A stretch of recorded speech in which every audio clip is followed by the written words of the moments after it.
Misaotra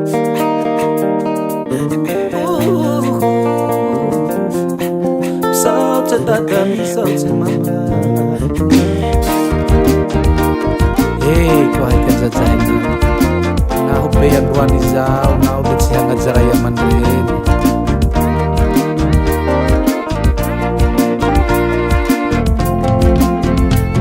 Mama nahabe nikarakaranay, mama nanday anay sy vivola, babaka tsy haligno reny.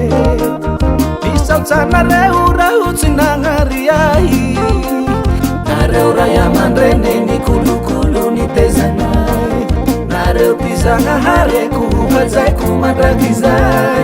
Tsy nihoetoaraho na ho tsy nisy tata sy mama, tsy ho kaperky tegna pape androany tiako nare. Misaotra, misaotra mama, misaotra reniko, misaotra, misaotra baba, misaotra raiko, misaotra, misaotra nareo, misaotra, misaotra nareo, misaotra nareo tsy nagnary anake.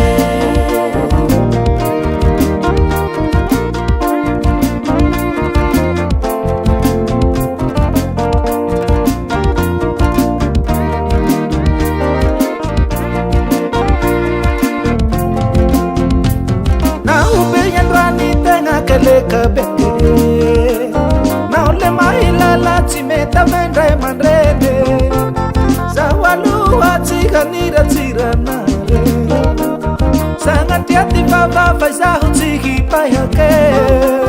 Nareo ray aman-dreny ny kolokolo nitezanay, nareo mpizanahareko kajaiko mandraky zay.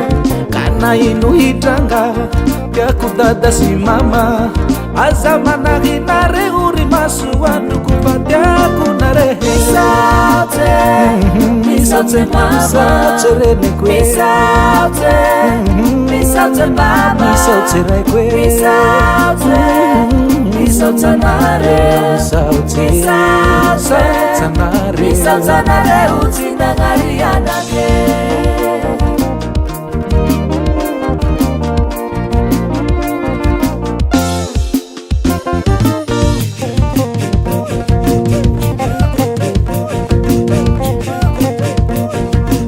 Tiraya aman-dreny fa tsy nanamarotsano areo fagnanarako sa fa tsy naombe anitolongo nongontoanao tsy misy areo tegna tsy hoitoa.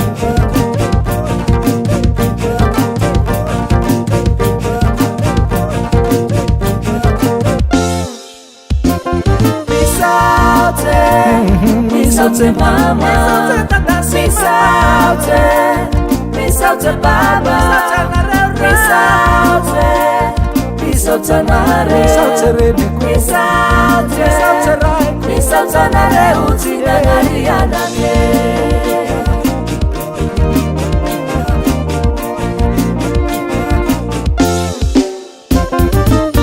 Massa about the last